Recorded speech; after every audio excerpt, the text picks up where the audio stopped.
friends, and welcome to the School Librarian Learning Network podcast. I'm Steve Tatro, also known as Dr. T Loves Books, and I love talking about all things related to school libraries. This week, we're doing something a little different. My guests are usually school librarians who are here to share a lesson, program, or activity so we can all add another tool to our library kits. But this week, I'm joined by Michael Czajkowski. He's not a school librarian, he's not an educator, he's a friend I've had for over 40 years. Mikey and I chat regularly, and in the past year or so, we've been talking a lot about books, libraries, and the state of education. I thought it would be interesting to have a non-librarian and non-educator share some thoughts with those of us on the inside. And I'm glad I did.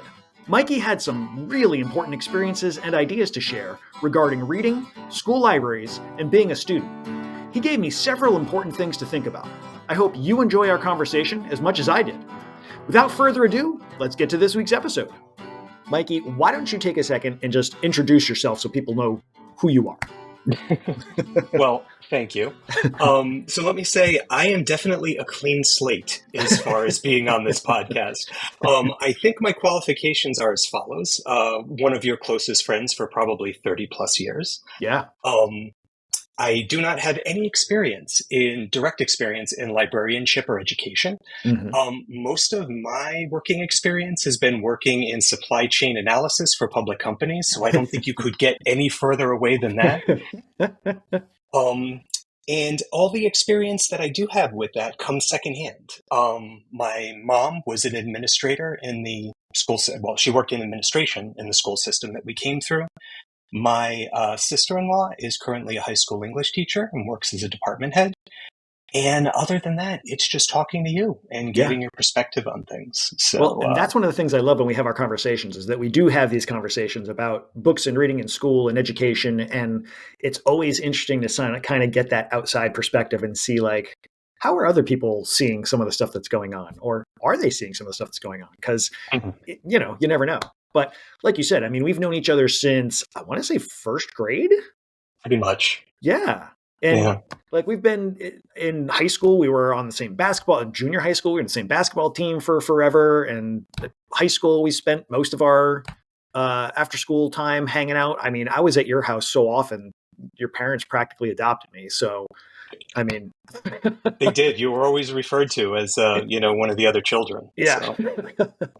So, So we've known each other for quite a while. So it's kind of interesting. Like I, as I was thinking about maybe recording one of our conversations that we have, I thought it would be kind of neat to just sort of talk a little bit about, some of that history, particularly because what kind of memories do you have of either, let's start with our school library, because we went to the same school. We spent quite a few years there.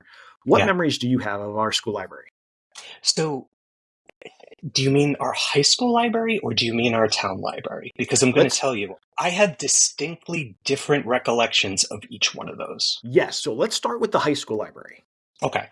I got to be honest with you, and interesting way to start things off. I did not have a good impression of our high school library at all. Yeah. It was actually a very poor experience. And it really turned me off of libraries and reading for quite some time. And at the time, I don't think I realized it. It was kind of a little subliminal and it was just in the back of my head. But looking back on it, it was not a good experience. Yeah. I mean, the library itself wasn't huge to start with. Like, they didn't have a ton of resources. And a lot of it, I feel like, was pretty dated. And like, I mean, the only times I can think of that I could probably count on one hand the number of times that I went into that library in 6 years of being there, because it was the middle school and the high school shared the same library. Yep. So it was a shared resource. Yeah. So probably like a couple of history projects, maybe a couple of English projects. Like, that's about it. And like, you go in, the librarian would point you at the card catalog. You'd use the card catalog. She'd maybe help you find the books on the shelf, maybe not. You'd bore yourself to death reading through those. And then that's literally pretty much all I remember about the school library. Yeah. And it's funny. I was only in there like a couple times. I did not go in there very often. I remember kids in our class calling the library the second auditorium, because it seemed like the only reason why they ever went in there is if there was some kind of function. They never went in there to look for resources. Interesting. Huh. Yeah. That's true. That's actually probably where I spent most of my time in the library, was going there for like award ceremonies or whatever. Huh. Yeah. I hadn't thought about that. Yeah. So, yeah, I didn't have good experiences when I went there either. I just, yeah, I mean, the resources were definitely very dated. I think the big thing is that it wasn't a very inviting place to go. Yes. And that's a big thing for me because, and the reason why I was asking you about like, the town library, not to jump topics, but, granted I was much younger, but when I went to the town library, it was a very inviting place, Mm-hmm. right? I mean, the librarians there, they knew your name. They engaged you. They would help you find things. They would remember your name when you came in. They would remember interests that you had. Mm-hmm. And it just seemed welcoming. Yeah. Whereas the high school library was an entirely different experience. It was not the same thing when you went in. Yeah. I didn't go into that library thinking this is a place where I can explore and Mm-hmm. look. I had the impression that you only go into this space unless you have a very specific purpose for being there. And Yes. that's really the only reason you should be there. Mm-hmm. Mm-hmm. Yeah. I I literally cannot tell you if there was even any fiction in that library. Like, I couldn't tell you either. I have I, no idea because you would never go in there and say, "Oh, I just want to poke around and see if there's something interesting to read or something that catches my attention." yeah. You wouldn't do it there. It just wasn't the place for it, and the environment wasn't made conducive for that. Yeah. It's funny because I mean, I was a huge reader. I was always trying to find new books. I I literally cannot remember a time that I said to myself, "Oh, I should stop into the school library and see if they have something I want to read." Like, just literally never occurred to me. Yeah, and you know what? Looking back on it, that's one of the things that I've been thinking about too, is that when we walked through the high school and we walked through those, corridors, I remember seeing like the main office and thinking that is the main office for the high school. And then you would see guidance and say that is the guidance department of the high school. When I saw the library, I never thought of it as the high school's library. I really thought of it as like its own separate thing. Mm. And it just always seemed like a separate entity. And I think a lot of that was that, I didn't know a lot of people that ran it. I have to tell you, very recently, when I moved, I didn't even tell you this. I was going through some old boxes and Mm. I came across my high school yearbooks. Okay. Now, yours might be a little bit different because you were like a year off. But I was flipping through the back looking for something entirely different. And I came across the librarians in the back. And I don't think I ever realized that librarians would be in the back of a yearbook.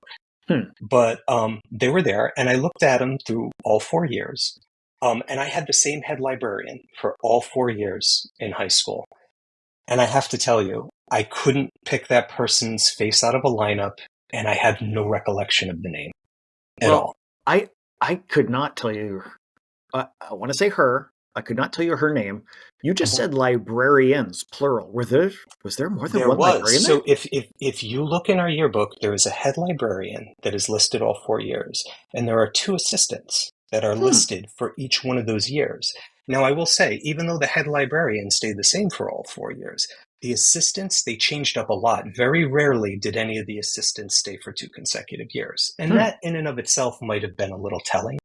Yeah. But I have to tell you, I kept flipping through the yearbook, and what stood out to me was I came across the guidance counselor section, right? And I came across my guidance counselor, and obviously I remember them. I had a lot of interaction with them, and Mm-hmm. I was thinking, wow, that was a really good experience. There was a good memory. Mm-hmm. And I saw other guidance counselors in that yearbook who they weren't my guidance counselor. I didn't deal with them in their primary capacity, Mm-hmm. but I still remembered them. Mm-hmm.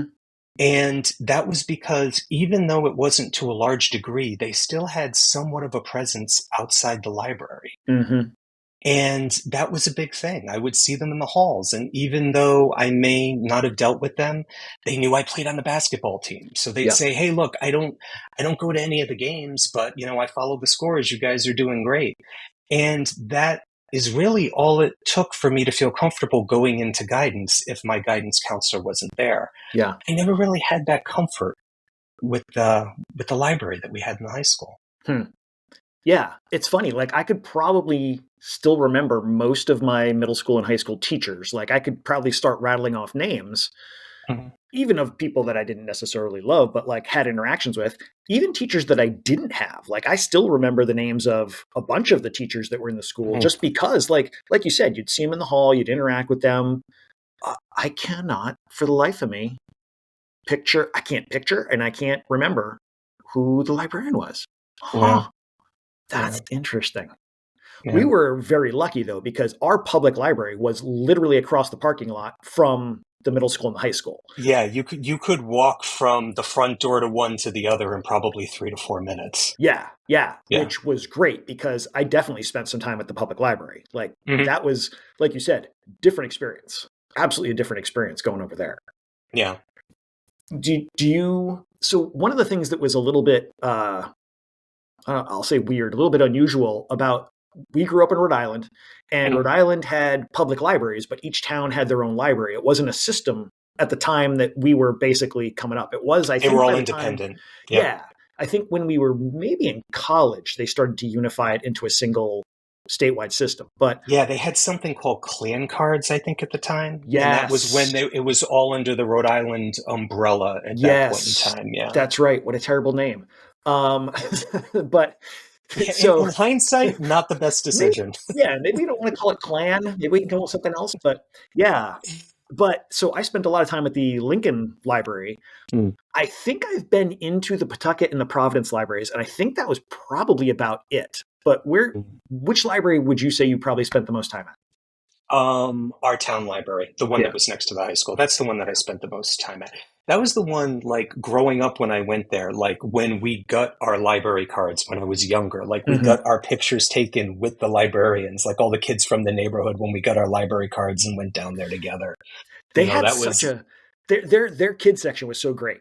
Like it wasn't huge, but I can still remember. Like you walked in the door and it was right there, and the librarian was friendly, and yep, they had so much stuff and places for you to be, and like you could just wander around or you could sit and read. yeah. Man, And they had events too. That's one of the yes. things I remembered. Like Hmm. the library had events, and granted, I'm dating us a little bit. This is going back a little bit, but when they had these events, it was a thing. All the parents in the neighborhood would get the kids and they'd throw them in the car, and then you'd drive down, and a librarian would either do like a public reading of a book, or you would even have speakers come in. Like Hmm. you would just have people come in and just kind of explain what their job was. I remember seeing firefighters. I remember seeing people that were, Native American heritage. They came and to talk about like their experiences. Hmm. And as a young kid, that was just those were some great experiences and some great opportunities, and you weren't going to get that anywhere else firsthand. Yeah. Oh no, absolutely. It was definitely sort of a community center slash library. Like, and it was Hmm. as you walked into the library, there was the function room, like right in the entryway. You had to Yep. walk past the function room. So like Yeah. when they had stuff, it was there. Like it was easy to get at. I remember them doing different kinds of Halloween events too. Like people showing Hmm. up in their costumes and them having like some candy for the kids and stuff. And oh man, I spent a lot of time in those shelves, Yeah. just wandering around and pulling stuff out. And man, that was a great library. They were great memories. I Yeah, still to this day I look back on them like very fondly. yeah. Well, so here's something that I was thinking about the other day. I, in thinking back, you when I think of you back in high school and college, I think of someone who was very smart person who focused on like in my mind, the world is sort of divided into fiction and nonfiction. And you were in Mhm. nonfiction. Like you were always someone who was looking at like politics and like Yeah. world events and stuff like that. And Mhm. I never, if you had asked me back then, I would never have pegged you as a fiction reader. And that was just sort of occurring to me the other day. Like I was absolutely a fiction reader. I was not interested in nonfiction in any way, shape, or form.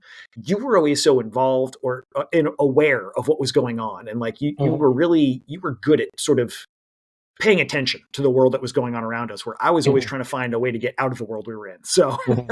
In like some ways, we flip flop. The irony is. which exactly. And that was one of the things that I was kind of like chuckling about a little bit the other day, was because I would you say I'm kind of in the ballpark there to say that you weren't much of a fiction reader when we were? Not back then. I Yeah. am. I am much more now. Yeah. And I spend much more time reading fiction now than I did then.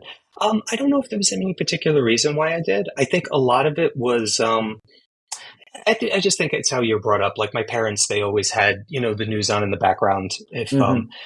while we sat down, sometimes we would put on the TV while we had dinner, and my mom would kill me for like saying that that's how we were brought up. But we were allowed to do that if it was news, because during the commercials, we would talk about what was going on. Mm. And so I was just always aware of what was going on. And you read newspapers, and when you read newspapers, you want more information. You go to nonfiction books. That's Hmm. basically what it came down to. And then eventually majored in politics in college. So then Hmm. you end up just starting to read more, whether it's for leisure or not.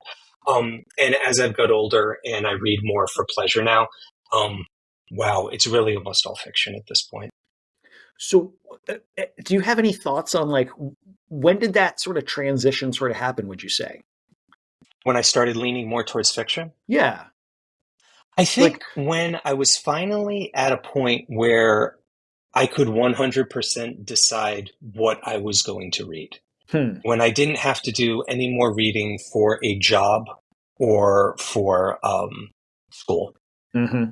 At Hmm. that point in time, it just sort of started to naturally fade away. And I didn't realize, but in retrospect, a lot of what I was reading was because of either jobs or school. I wasn't Hmm. reading as much for pleasure. You always read much more for pleasure Hmm. back in those days than I did. Yeah. And now I'm finally at a point where, my time is my own. And it's funny that now I'm gradually working towards more fiction. Yeah. And it's funny because, like I said, I never would have, years ago, I never would have pegged you as a fiction reader. And now, Mm. like the past several years, you and I have really gotten into like trading titles and trading authors. Yeah. And like Yeah. we're really have started to get onto the same page fiction wise, like with Yeah. our interests, which has been awesome. Like it's been really enjoyable to be able to have those conversations about this thing that I love to do and that I love that you love it too, you know? So, I love the conversations too. And I have to tell you, the thing that I love about the conversations is we love our authors. We're constantly looking at our TBRs and mixing them up and seeing who we should be reading, who we're hot on, who we're cold on, who we want to try. Have you tried this person? And I think that's great. And at the end of the day, I like the fact that if you compared us as readers, there couldn't be two more different readers in the terms of our reading habits and how we approach reading. yeah, But we come to the same place. yeah. And I got to tell you, that is something that I really wish I learned a lot sooner in life. That, however you absorb those words from your eyes into your mind, everybody does it differently. Hmm. Everybody has a different process and everybody has different habits, and it's up to you to customize your own and find your own. And once I did that, I just started reading more and more. I love it. I love that you have found that place that works for you because I Mhm. think there's a lot of adults who still sort of see reading as a chore. You know, like it's that thing I had to do for school or for my job or whatever it was. Mhm. And I think there's not as many folks who unfortunately kind of just get that joy of this is a fun thing that I can do and I can like you said you can explore and you can the social aspect of reading I think gets lost so often. And Yeah. I feel like you and I have been very fortunate that we every time we talk, we're talking about, this thing we love to do and it's a social aspect of the reading process that like, Yeah.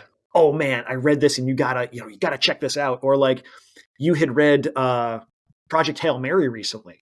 Yeah. And I had read it when it came out and I liked it. I thought it was a great book. And then you were talking about like, oh man, I'm on page 20 and it's amazing. And I was like, oh, that book is really good. I need to go pick that back up. And like we ended up Hmm. reading, like kind of co-reading together and Yeah. talking about that book because it is such an enjoyable story. Yeah. So I love that we are having those kinds of conversations because when we were younger, like that wasn't really part of our, It wasn't, because I was reading entirely different things. So I yeah, like the fact that now at this point in time, we're kind of like on the same page with a yeah, lot of that stuff.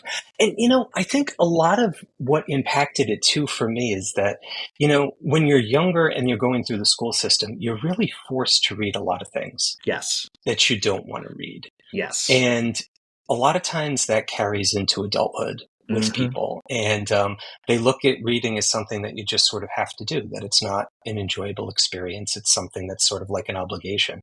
One of the things, I have a number of things that have helped me increase the number of books that I read and how much I enjoy reading. Mm-hmm. And I got to tell you, one of the things is not being afraid to DNF a book if I don't like it. Mm-hmm. I have to tell you, I originally thought, well, if you start a book and it's not working for you and you don't finish it, and that happens a couple times, you're going to end up reading less books. But I found out the irony is you end up reading more Mm-hmm. because there's less forced reading. Yeah. When you're in school, you can't just say, I'm not going to finish this. Like you have to finish it. You have to take the quiz. You have to take the test. You have to write the essay.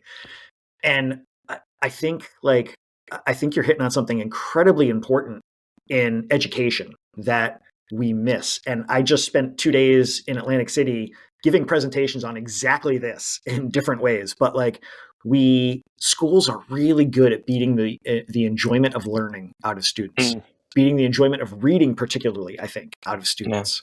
And like you were saying with the school library, like you didn't feel comfortable going there. We were lucky that we could literally walk 3 minutes across a parking lot and be at a public library that we did feel comfortable at. But I think there's a lot of people who had a very similar experience to ours in school, that the school library was not a place you went. And so that's their impression of what a library is. Like their only impression of what a library is. Exactly. Yeah. And it's not a place you go. It's not a welcoming place. It's not a resource you go to first. It's your last resort, and only when you're forced, Yeah. And I think that also carries over with reading in general. Like you were saying, like in school, you can't say, I'm just not going to finish this. I mean, you can, but like it carries lots of negative consequences if you decide that you're not going to finish a book. And for you and I, people who we had to have good grades, we had to make sure our parents weren't on our backs, like we're rule followers, so we're going to do what we're told to do, So like exactly. Just the idea of saying, no, I'm not going to finish this book in school was just it was a non-starter. Like wouldn't even occur to me. Yeah. And also the choices too. Like even when you were given a choice of something to read, it was narrow choices. Yeah. And it was emphasis was very heavily placed on classics. Yes. And there are some great ones, and there are some that are just classics. And you really didn't have a choice. Yeah. And I think looking back on it, if I could really choose what I wanted to read, I would have read more. Yeah. But it was stuff that you were just kind of forced to read. And also, I felt like when I was going through the school system, if I was reading something that was a classic, some of them were good. Some of them, they were not good. I just really, really struggled with them, and I didn't think they were good. And I couldn't really criticize them. It wasn't received well if you were trying to criticize something that was a classic. Yes. And you're not teaching people to be objective readers. You're not teaching people to be critical thinkers. You're teaching people to just find some way that they can support this text and write something positive about it, even if they don't feel that way. Yeah, I think you're absolutely right. And it's funny that you're saying that you didn't feel like you could criticize or critique what you were reading. And I'm going to come back to that in a second, but I want to get back to classics for just a moment and say, I think part of the problem with classics is they are, I think, English people who like digging into the symbolism and the depths and the figurative language and all that stuff of a piece of writing.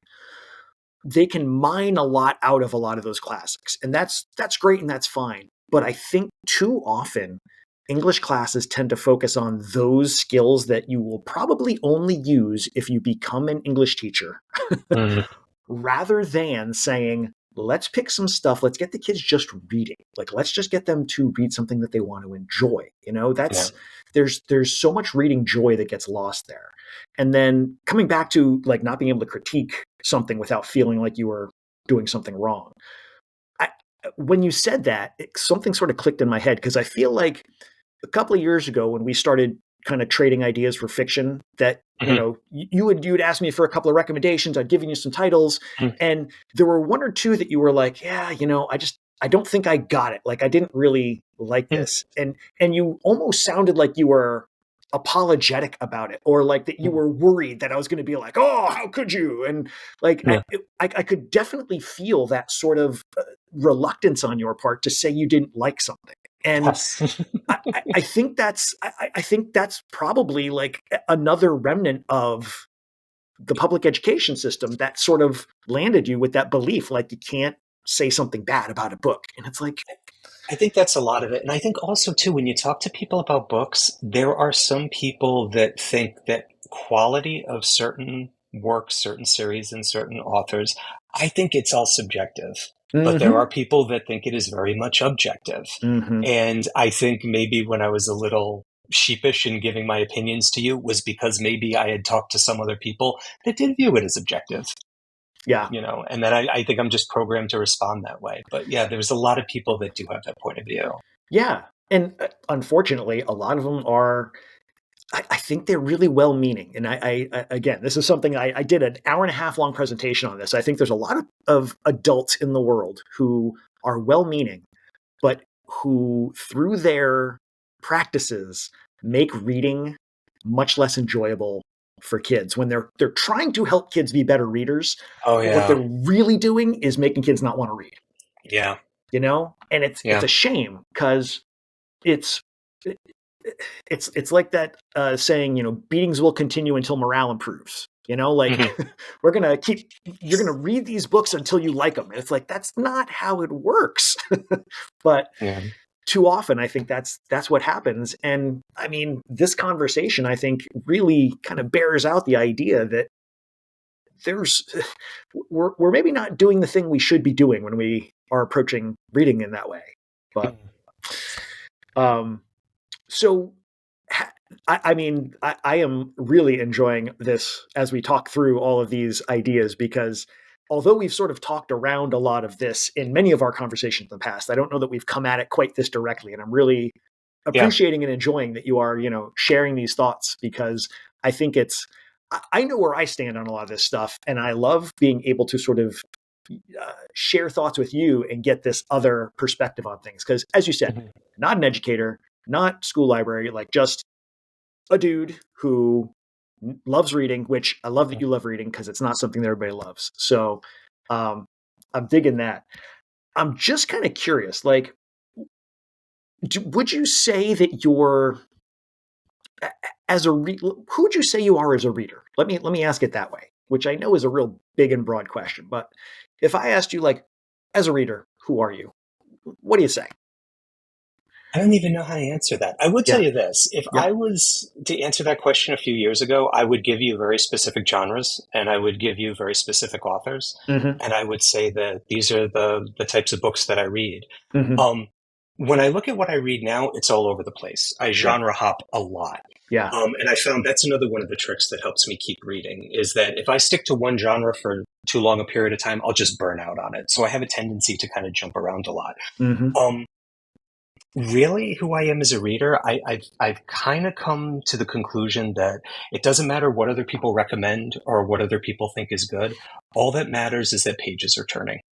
If pages are turning, then I'm doing what I should be doing. And, with the amount of writing that's out there, there's a lot of good writing that's out there. There's also a lot of mediocre writing and a lot of bad writing. But with what's available out there, the way I look at it is I shouldn't be turning pages. The pages should be turning themselves. And I have spent so much time in my life reading things that either were homework or felt like homework that I kind of vowed that I wasn't going to do that anymore. So if I'm reading through something and I'm starting to do that math where it's like, okay, wait a minute, how many more pages is this? How many more sittings can I do? How many more pages per sitting? Okay, so I should have this done. But once I start doing that, just close the book. Yeah. And that's it. Usually I'll give books like the first third. Like once they set up Act 1, if I don't have any interest in any of the characters, any of the plot, any of the world, even if there's a really good plot twist in it, I don't think it's anything that's going to reel me back in. So usually I just cut bait and walk away. So I think who I am as a reader, it's very different than what it was in the past. I was always looking to align myself with some existing author or genre. And now it's just whatever I pick up and read. And There's a lot of different stuff. I mean, there's science fiction, there's fantasy, there's spy novels that I mean, I'm all over the map. Hmm. And I think in the past I would have looked at that as, well, you're kind of all over the place. You don't really have a reading identity. And I think that has actually become a reading identity. And Yeah, that's something that has helped me read a lot more in my later years. I love that. And you've brought up the idea of not finishing stuff a couple of times, and I think that is Yeah. such an important thing that we don't talk about that enough. Just generally, I think, like in education, definitely, but even in the wider world, like I kind of feel like there's this expectation that once you open a book, you are chained to that book until you finish that book. And it's like, there's too many good books in the world to waste time reading a book you don't like. You know, your time on earth is limited. Enjoy it. Don't force yourself to read something you don't like. And that's not to say, like, there are absolutely books that I have picked up that I have muscled through because I want to learn something from them. But especially for pleasure reading, like, that time is limited. Find the things that you enjoy, and it's okay to just enjoy what you read. And it doesn't have to feel like an assignment. It shouldn't feel like homework. Exactly.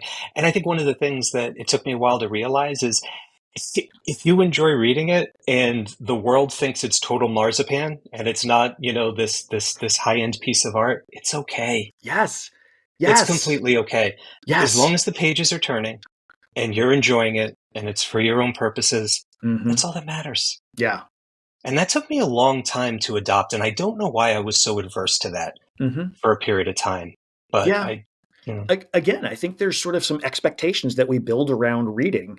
And I think a lot of it stems from some of the bad habits we inculcate students with, or some of the bad perceptions that we give students when they're in school that surround reading. And it's a shame because, like, I love so much that you love the reading that you do these days. And like, we were trading off The Expanse recently. mhm, I thought I had tried to read The Expanse before, and I had not. I was reading some other series that was, mhm. like, the author's name was kind of similar and the series name was kind of similar, but I was reading something else and I hated it. I was like, and then you were telling me, like, oh no, I started reading this and I really enjoyed is it Prime or Amazon? One of them, Netflix, Amazon Yeah, has, I think, yeah, it switched. The IP or went to a couple of different platforms. Yeah. yeah, but you were saying, like, you had watched the series and you wanted to try the books, and that Mhm. in reading the book, you were like, "Oh wow, this book is really good." Yep. And I was like, "Man, all right, I'm going to go give it another try because I hated this, but Mikey really likes it, so I got to give it a shot." And I read that first book and I was like, "This is not the book I read before. This is really good." And ended up wolfing down. I didn't even realize when I started. I thought there were 3 books, and I read the first 2, and I was telling you, like, man, these first 2 books are good. But I'm curious how he's going to wrap all this up in one more book. And you're like, oh no, Nope, 3 trilogies. 3 trilogies. There are 9 books in this series, my friend. I was like, what? But Yeah. I mean, they were all so good, and I'm so glad that we had that conversation because that was not.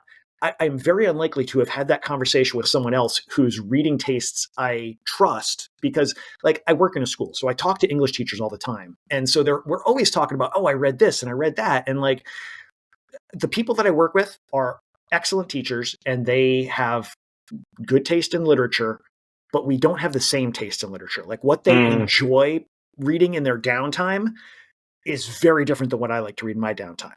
And so having somebody that I can have those conversations with and be like, okay, I like this. I think you're going to like this. Oh, you like that? Now I have another thing that I got to get on my TBR pile. But that yeah. makes such a difference, I think, if people can find those reading buddies almost. Yeah.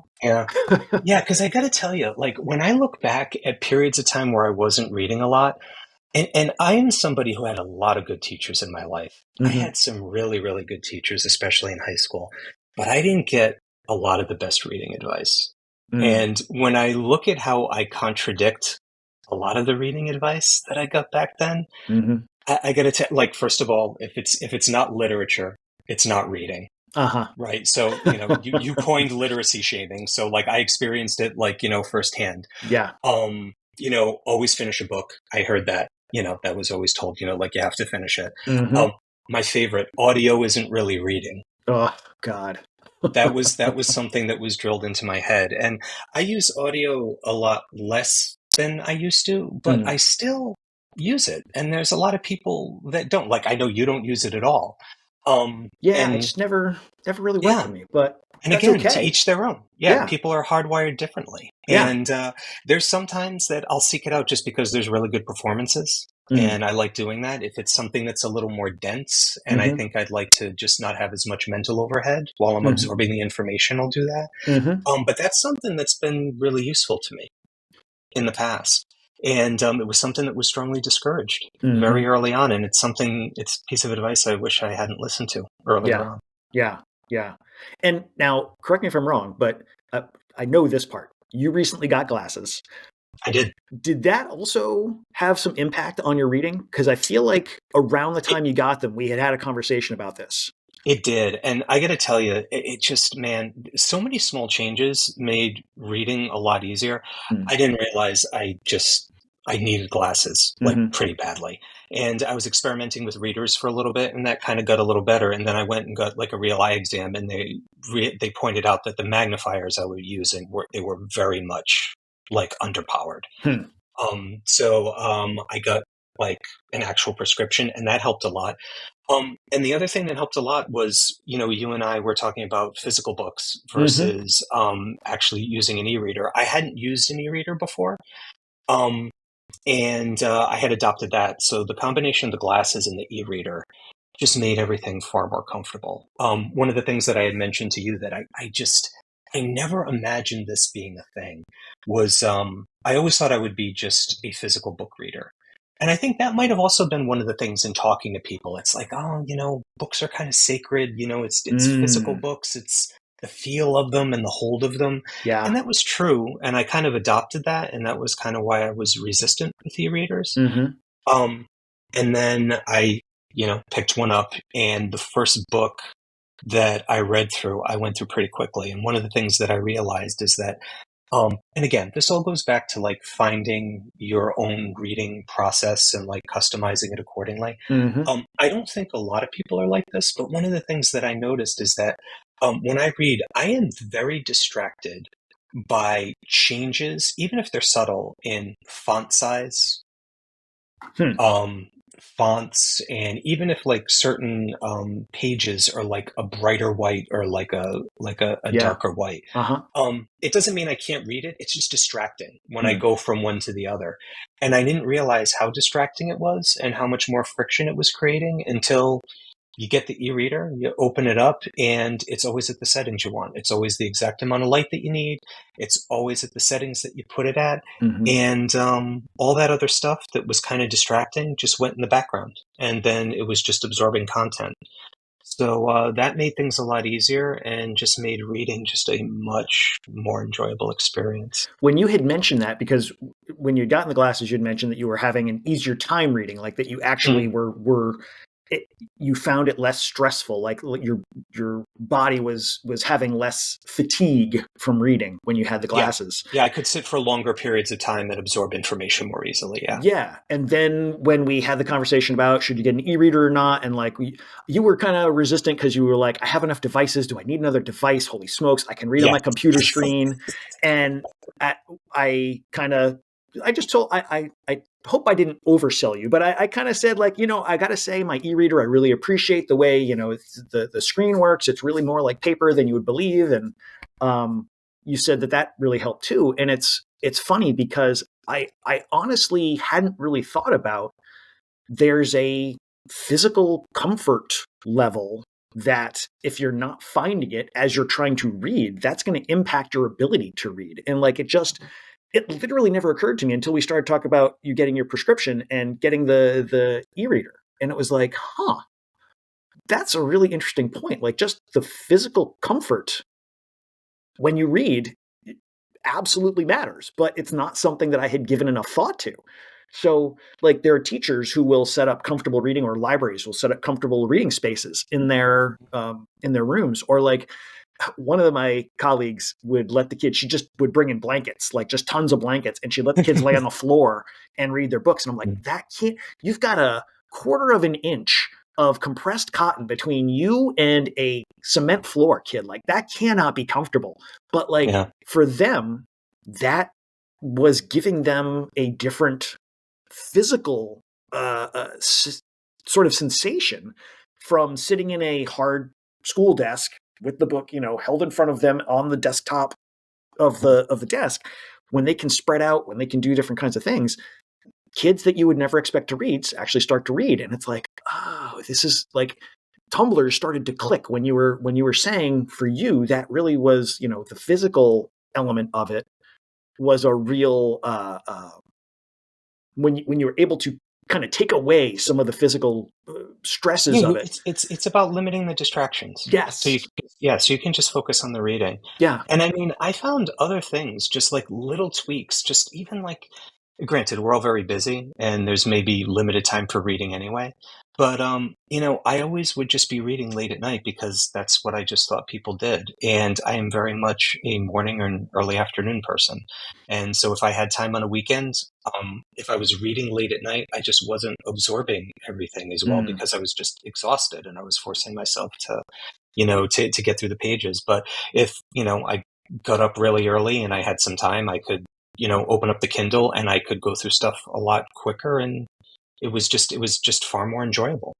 I love that you said you've got to find your own reading process. Like that is such I think that's a really important idea that I'm glad that we are articulating in a lot of different ways, because I know, like a lot of my school librarian friends, a lot of my ELA teacher friends, we try and help kids find the books that might work for them, but it's more than just the book. Like I tend to think of it as help them find the book that they like, and they will become readers. But you're helping me kind of think this through in a much more complex way and think about, it's not just the book, although the book definitely helps. It's not just like, when I tell kids that they don't have to finish a book if they take it out from the library, I tell them, if you don't read a couple of pages, take it home. If you don't like it, bring it back the next day. Their eyes get huge. Like, well, I don't have to finish it. I can return something I don't like. I'm like, yeah, absolutely you can.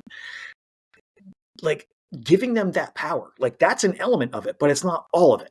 Finding them the right tools, finding them the right place to be, helping them figure out like what time of day works best for you. Like that's, when you said that just now, that's not something I had thought about, but absolutely that is something we need to give some thought to.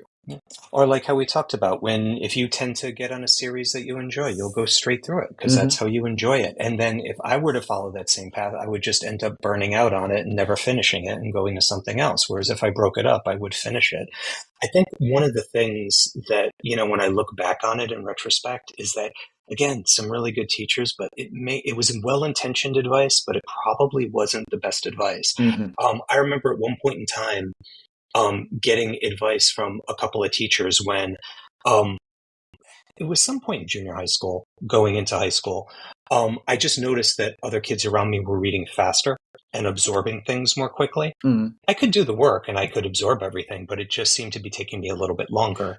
And I had asked some teachers for some feedback and some advice, and they were so well-intentioned, and it was almost as if they were reading off the same script, but the advice was sort of implying, here is the one process to reading. Here is the one way to read.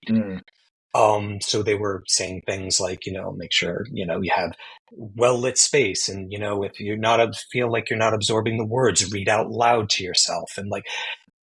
And for a long time, I probably just assumed, well, I tried this. It isn't quite working. Maybe I'm just not a reader. And as I've gotten older and I've been able to tweak and then find these things that work better, I just found out that I am. And it's just a matter of finding my own process, not adopting a preconceived one that was presented to me. Yeah. I mean, I have to say, I feel like I have heard you say in the past that you are not a reader. And it's a shame that you ever were, that you got to that place in your head. Because clearly you are. Like, once you found the things that work for you, I mean, you're a voracious reader. You've always got a new title going, and it's I go through quite a bit now. But yeah, it just took a while to figure out and everybody does it. Everybody has their own way of doing it. I mean, it all depends on how deep you want to take this too. Because, one of the things that I was always interested in when I was trying to figure out, again, like my process for reading, is just always asking people how they read. And when you ask them, people usually tell you the authors that they read, and they tell you, how many books they go through, whether or not they read for pleasure or they're reading for work or whatever. But I was always interested in asking people, like, all right, when you're looking at those words and then they become ideas, what is your process? Because you'll find out that it's very, very different. We've talked about this before. Some people, they'll hear a narrative voice in their head, right, as they're reading. Other people don't at all. They'll say, no, narrative voice would just distract me. I move my eyes across the page and I absorb the ideas. Some people will hear that narrative thread and it'll be a voice of a character. Some people will hear their own. Some people will have an omniscient narrator voice, Some people see the things as scenes in a movie. I was just today, I was having this conversation with wife, and we were saying how, like, she tends to see things as scenes from movies, whereas I tend to think of it more almost like scenes from a comic book, where I tend to see like moments of the action, but I don't necessarily see it all flowing, but it does fit together like the panels of a comic book. And so it's very different. And what the most extreme example I can remember is in a former job, I was talking to somebody who read quite a bit, and he read a lot of like military history. Okay. And I remember just asking him, like, how do you see it? How do you visualize it?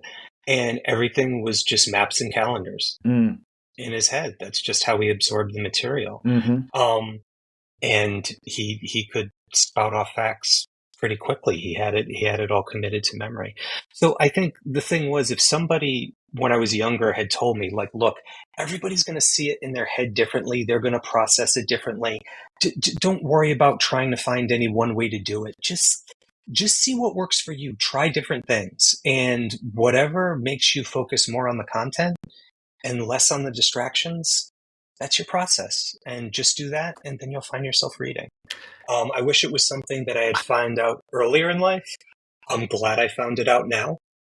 I want to get that wood burned onto a giant sign. I want to make a banner. I want to make a highway billboard and just put that up someplace. Like, that is absolutely so. That's it. Like, you just distilled it down. That's absolutely what it is. Wow. Yeah. And it's not one big change for me. It was just a lot of little ones. And I'm sure for a lot of people, and don't get me wrong, some people, they'll just pick up a book and they're just hardwired, so they're not really going to be very distracted, and they'll probably go through stuff very quickly. But, not all of us are like that. Some of us, it just takes a little more time. And like you said, it doesn't mean we're not readers. It just means we haven't found the right path to reading yet. Yeah, that's totally it, And it's like, I'm hearing what you're saying, and it's got me thinking about, I've got a student who is kind of a troublemaker in his other classes, and he's not in very advanced classes, and he does so-so on schoolwork stuff. But I kid you not, he is in the library at least once a day, often multiple times a day. He's trying to get out of class, but he comes to the library and he will ask me, like, oh, I read this book. Do you have something like that? Or he'll say, oh, there's this topic that I've been thinking about. Do we have stuff on that? And he devours books, and like, you can't get him to read his classroom texts. He doesn't score well on reading assessments, but he loves to read the stuff he wants to read. And like, when I'm able to give him that, he's a different kid. He's a different kid in the library than he is in other places. And it's because he's got the ability to sort of exercise his agency, his desire to find the thing that works for him, and that's one of the reasons I get so frustrated, angry. I mean, I'm not even kidding. I was giving a presentation about how important school libraries are. And I was talking about how they're being dropped like all over the place, especially in New Jersey. Like, we've lost a ton of school library programs the past year or so. And I was literally hopping up and down mad. Like, I was literally hopping mad. I've never seen that was an actual thing, but I was so worked up about it. I was jumping up and down. But like, I don't know. We've got people who I think so many decision makers had our middle school and high school library experience, where that's what the library is. It's a place that you go to do the boring research. And if that's what your knowledge of the library is, if that's what your expectation of the library is, with the internet, you don't really need that space, because like, if we were doing those same projects now in high school, we wouldn't go to the library. Like, we would just look the stuff up. you know? Exactly. So like, I think a lot of decision makers are coming from it from that headspace and saying like, yeah, we don't really need that because we can do this to take the place of that experience I had. And I think they're missing out on these important elements that we're discussing now, like the giving the kids that space, giving them the time to find what works for them, helping them find what works for them, helping them understand that just because you don't like this doesn't mean that you're not a reader, you know? So someday when you and I rule the world, we will fix it all. Well, I mean, this has been I really have appreciated this conversation itself. I appreciate you. I am so glad that you were willing to take the time and share some of these thoughts, because I know that that's not something that you would generally find yourself doing. But I really think there was so much value in this conversation that we just had. And I really think that hopefully other school librarians are going to see it as valuable as I do. They're going to share it with their friends and colleagues, because I think you have said some really important stuff that I think could really impact some of our younger readers. So hopefully they're going to walk away with the same enjoyment of this that I had. Yeah, that's great. Thank you for having me. I enjoyed this, and it didn't feel like anything different from us just chatting every week like we do. Yeah, absolutely. So, yeah. Well, I appreciate you, man. Appreciate you too. Thanks for joining us for this episode of the SLLN podcast. Be sure to check out the show notes for the episode. They feature links to the resources shared by our guest, as well as ways to keep in touch with them, and links to the book break recommendations. And stop by the SLLN website, home to a curated list of free upcoming virtual events and resources for school librarians. It's easy to become a member of the School Librarian Learning Network. Just visit the site and use what you like. If you have a comment, an idea, a question, or something you want to share, you can email schoolliblearning@gmail.com. That's schoolliblearning@gmail.com. Know a school librarian with something others could learn from? Let us know. Until next time, be good, be safe, and be well.